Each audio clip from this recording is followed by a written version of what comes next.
بسم اللہ الرحمن الرحیم، اللہم صلی علی محمد وعلی آل محمد۔ السلام علیکم ناظرین، میاں ولی میں آج خان صاحب نے جو ہے نا وہ ایک جلسے سے خطاب کیا، پھر جو انہوں نے نمل یونیورسٹی ہے ان کی اس میں جو ہے نا وہ انہوں نے ایک اسٹوڈنٹ سے اسپیچ کی، تو نمل یونیورسٹی کی اسپیچ کے حوالے سے بات کرتے ہیں جی۔ آج جیسے کہ کافی انہوں نے کہا بھی اپنے اس میں خطاب میں بھی کہا کہ بہت عرصے بعد جو ہے نا یہاں پہ چکر لگا، ٹائم نہیں مل رہا تھا، تو اس کے حوالے سے انہوں نے جو ہے وہ تنظیمی جو ان کی یا ان جو امپروومنٹ تھی یا جو ریزلٹس تھے اس کے حوالے سے انہوں نے ڈیٹا جو ہے نا وہ لیا اور اس پہ بریفنگ لی انہوں نے، اور اس پہ انہوں نے بات کی کہ جس طرح 85% اوور آل جو ہے نا اسٹوڈنٹس جو وہاں سے فارغ ہوتے ہیں ایجوکیشن کمپلیٹ کر کے ان کو ڈیوٹیز وہ جابز مل جاتی ہیں، پھر جو ہے نا وہ 90% کے قریب جو ہے نا وہ آئی ٹیز جو پروفیشنل ہیں، آئی ٹی پروفیشنلز ہیں، ان کو جابز جو ہے ملتی ہیں۔ تو وہ یہ بات کر رہے تھے کہ اگر وہ اور جو 85% اوور آل بول رہے تھے تو وہ پرائیویٹ سیکٹر کے حوالے سے بھی کر رہے تھے، گورنمنٹ سیکٹر کے حوالے سے بھی کر رہے تھے، اور بڑا اچھا انہوں نے خطاب کیا اسٹوڈنٹس کے ساتھ، ان کو تعلیم کا بیسک جو مقصد ہے وہ بتایا، اگر یعنی کہ اور یہ ایک چیز انہوں نے بڑی زبردست کی کہ اللہ پاک کے ایک فرمان کے قول کے حوالے سے، قرآن شریف وغیرہ کے حوالے سے انہوں نے بتایا کہ ہر انسان کا ایک مقصد اللہ پاک فرماتے ہیں، تو وہ مقصد جو ہے نا انسان کو پہچاننا چاہیے، اس کو انہوں نے انٹر لنک کیا کہ آپ جب ایجوکیشن حاصل کرتے ہیں آپ اس سے جو ہے نا اپنا ایک شعور لیتے ہیں اور کس طرح آپ اس کو استعمال کرتے ہیں زندگی میں، اور کیسے ہیلپ کرنا چاہیے، اور دوسروں کے متعلق آپ نے جو ہے نا آپ نے کتنا پارٹیسپیٹ کیا ان کی زندگی آسان کرنے کے لیے۔ بہت اچھا ایک کمپریہنسو ایک اسٹوڈنٹس کے ساتھ انہوں نے خطاب کیا جی، اور جو ہے ان کو بتایا کہ جو ہے آپ کا لائف میں مقاصد کیا ہوتے ہیں، آپ ایجوکیشن سے حاصل کیا کرتے ہو۔ پھر جی انہوں نے اس کے بعد جو ہے نا میاں والی سے جلسے سے خطاب کیا،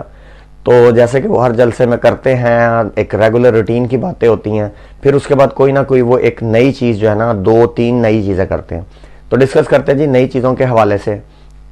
ایک تو وہ آج کل جو ہے نا وہ ہاتھ دھو کے جو ہے نا وہ پڑ گئے ہیں جی مریم بی بی کے پیچھے، کیا کیسے ساروں کو NRO ملا، کس دور میں ملا، مشرف صاحب کے، پھر جو ہے نا ہم نے کیسے جو ہے نا بیرونی جنگ جو ہے نا اس میں شامل ہوئے۔ پھر انہوں نے ایک بات کہی کہ ہم نے جب غلاموں کی آزادی میں تھے، ہم ایز بر صغیر میں جب ہم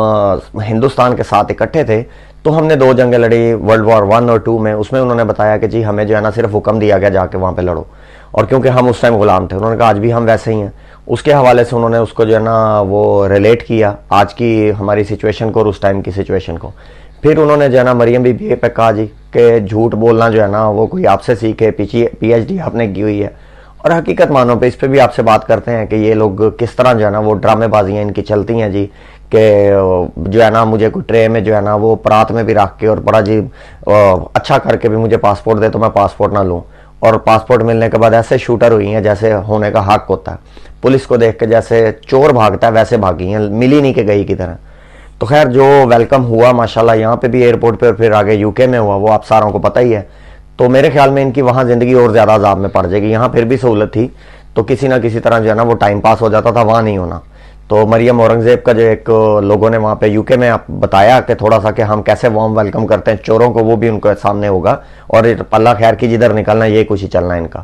اور دوسری بات انہوں نے کی جی جلسے کے حوالے سے بات کرتے ہیں میاں والی کے، کہ انہوں نے دوسری بات کی کہ جس طرح آگے چل کے انہوں نے یہ کام کرنا ہے، اور کس طرح انہوں نے دیکھیں ایک چیز ہم یہاں پہ آپ کو جلسے کے حوالے سے بات روک کے بات کرتے ہیں کہ جو خان صاحب مائنڈ گیمز کھیل رہے ہیں آج ان کی بات پہ حقیقتاً جو ہے نا وہ یقین ہو جاتا ہے کہ جب وہ یہ جملہ انہوں نے بولا تھا کہ یہ اللہ کا میں شکر ادا کرتا ہوں یہ مجھے وہاں لے آئیں جہاں میں چاہتا تھا، مائنڈ گیمز میں یہ میرے ساتھ کھیلنا چاہتے ہیں تو ان میں سے کوئی بھی میرے تک مائنڈ گیمز میرے سے اچھی نہیں کھیل سکتا، اور کمال ہے خان صاحب کی جو انہوں نے مائنڈ گیمز کے حوالے سے ان کا حال کیا۔ آپ کی پلاننگ یہ ہے، خان صاحب نے کہا جی میری پلاننگ جو ہے وہ کسی کو پتہ نہیں چلے گی، اور اب ہم ایک چیز کہتے ہیں کہ میرے کارڈ میرے پاس ہے، پتہ نہیں کوئی کارڈ ہے کہ بھی نہیں، ان کی راتوں کی نیندیں انہوں نے حرام کر دی ہیں کہ جی کارڈ لبو، کیڑا کارڈ خان نے جڑا سینے نہ لایا، کوئی واسکٹ ہٹا کے دیکھو کوئی جڑا نہ کسی بندے نو پوچھو بھائی کیڑا کارڈ لا لیا خان صاحب نے، مطلب سارے باولے ہوئے پڑے ہیں، جو کوئی چیز کہتے ہیں اس کے حوالے سے ہوتے ہیں۔ مریم اورنگزیب کے حوالے سے انہوں نے جو ہے نا وہ چیلی بولا اس کو، اور پھر جو ہے نا میاں صاحب کے حوالے سے جو MP میاں جاوید لطیف ہے ان کے حوالے سے بولا، کیونکہ انہوں نے مذہب کارڈ کھیلنے کی کوشش کی تھی، اور اس حوالے سے انہوں نے بات کی کہ یہ جو ہے نا وہ مذہب کارڈ یوز کیا کہ کوئی ایسے کر دے، اور 4 بندوں نے پلان کیا تھا، اور سارا کچھ آپ کو پتا ہے۔ اور مائنڈ گیمز کے حوالے سے ہم بات کرتے ہیں، جو خان صاحب نے آج نواز شریف صاحب کی ایک فیک جو ہے نا وہ ڈی فیک سے ویڈیو بنا کے وہ چلا کے، وہ اس طرح بیسیکلی ایک لگا ہوا تھا، صرف پکچر تھی ایک نواز شریف صاحب کی، اور وہ اس لیے لگائی گئی تھی کہ لوگوں کو جن کو نہیں بھی پتا ہو کہ نواز شریف صاحب کی آواز ہے، تو وہ چلا کے انہوں نے دکھائی اور انہوں نے بتایا کہ جی یہ کرنے کو آپ مجھے کہیں کہ میں کرتا ہوں، آپ بہت تھرڈ کلاس قسم کی ایسی حرکتیں کرتے ہیں. اور یہ خان صاحب نے ان کو بتا دیا کہ یہ ہمارے خلاف کیا کرتے جا رہے ہیں. پھر اسد عمر صاحب کا، پھر پی ٹی آئی کے بڑے باقی رہنماؤں کا جو بھی لیٹسٹ خان صاحب کی وہ انہوں نے آڈیو لیک کی ہے اور اس کو پروپوگیٹ کر رہے ہیں جی کہ خان صاحب نے بندے خریدے اور ہارس ٹریڈنگ کی اور یہ رہا. اس کے والے سے بھی سارا بہت سارے یوٹیوب چینل نے بھی بنا دیا کہ اس کی کنیکشن کیسے ہے، آواز اونچی کیسے ہو رہی ہے، نیچے کیسے ہو رہی ہے. وہ یعنی کہ کوئی بچے کو آپ کہنا یار 4 دن سیکھنے کے بعد یار یہ کوشش کر کے کو بنا کے دیکھ، ویسی بنائی ہے. مطلب کو عجیب طریقے سے اتنی سستی حرکت کرتے ہیں کہ اللہ معافی دے. اسی لیے ان کی ہر چیز ان کے اپنے خلاف پڑتی ہے. تو یہ ان چیزوں کو لے کے ایک چیز ہم بار بار اپنے اس یوٹیوب چینل سے کہتے ہیں جی کہ جلسے کی بات کو ادھر کلوز کرتے ہیں کہ ہم ایک چیز بار بار آپ کو ان کے حوالے سے کہتے ہیں کہ یہ خان صاحب کے خلاف کچھ کر لینا، یہ خان صاحب کھڑے ہو کے کسی جلسے میں کہہ دینے کہ جی میں نے ایسے کر کے کیا ہے، یہ چیز ٹھیک نہیں تھی، تو جلسے میں سے آواز آئے گی جی معاف کیا، کوئی بات نہیں، اگلی طرف چلو. یعنی کہ آپ ہر دفعہ کو نئے ڈرامے بازی کو نیا سوچا. ہم اپنے چینل سے بار بار کہتے ہیں یہ ہمیں ایز عوام کی بات کر رہا ہوں، یہ ہمیں پاگل سمجھتے ہیں اور یہ ابھی تک اس چیز پہ نہیں سمجھ سکے کہ عوام ان کو ٹوٹلی ریجیکٹ کر بیٹھی ہے. عوام ان کے سارے ڈرامے سمجھتی ہے، عوام کو پتہ ہے. اچھا جلسے میں ایک چیز اگر آپ نوٹس کریں نا، اتنے کام خان صاحب نہیں ہیں. اور انہوں نے ایک بات بولی کہ میں تو جیل بھرو تحریک جو سٹارٹ کروں گا وہ ایک حصہ ہے، مارچ ایک حصہ ہے. مطلب وہی خان صاحب کی آپ دیکھیں ایک اسٹریٹجیز ایسی مان رہی ہیں کہ بھئی آپ نے جیلوں میں ڈالنا ہے، ہم پہلی جیلیں بھر دیں گے، اس کے بعد ہم آگے آ جاتے ہیں، پھر دیکھ لو آپ نے بندے پکڑنے کہاں سے اور لے کے کہاں پہ جانے ہیں. رانا ثناء اللہ کے حوالے سے انہوں نے بولا کہ قاتل ہے اور فلاں سارا آپ کو پتہ ہے. اور ایک چیز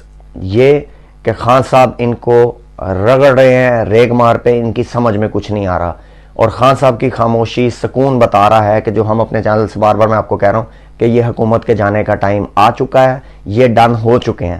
اب نگران وزیر اعظم آپ دیکھیں وہ باجوہ صاحب بھی اپنی جو ہے نا وہ مالکوں سے مل کے آگے ہیں، چیزیں ڈسکس کر کے آگے ہیں. تو اب دیکھتے ہیں جی، کیونکہ نگران وزیر اعظم جو ہے نا پھر یہ اب اپنی پارٹیوں سے تولانے سے رہے. آپ پھر جو ہے نا آپ نے جو ہے جو قرضے لیے ہیں وہ بھی آپ نے دینے ہیں، وہ بھی جو ہمارے سو کالڈ ابھی تک مبینہ طور پہ جو ہمارے آقا ہیں انہوں نے بھی تو اپنا پارٹیسپیٹ کرنا ہے کہ آپ کا نگران وزیر اعظم کون ہوگا.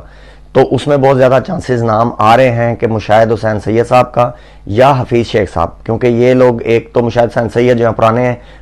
پولیٹیشنز ہیں ان میں سے ایک ہیں، تو وہ ایک یہ چیزوں کو مینج کر سکتا ہے اچھے طریقے سے. نہیں تو حفیظ شیخ صاحب ہمارے پہ وہ پلانٹ ہوں گے جی نگران وزیر اعظم کے طور پہ. تو دیکھیں جی اب یہ مین دن جو ہیں وہ سٹارٹ ہیں اور 12 ربیع الاول انشاءاللہ تعالیٰ قریب ہے، تو اس کی بھی ہم لوگ ایڈوانس میں بھی مبارکباد دیتے ہیں ساروں کو، اور جو ہے نا انشاءاللہ تعالیٰ اس دن کو بھی سیلیبریٹ کریں گے جی. تو اب دیکھتے ہیں جی اگلی ویڈیو میں انشاءاللہ تعالیٰ ملتے ہیں اور بہت ساری چیزیں ایسی ہیں جو پاکستان کی پولیٹکس کو لے کے جو ہے نا وہ ہم آگے ڈسکس کرتے ہیں. ابھی تک کے لیے اتنا. چینل کو لائک کریں، سبسکرائب کریں، کمنٹ کریں، اور جو ہے نا پاکستان زندہ باد، پاک آرمی زندہ باد.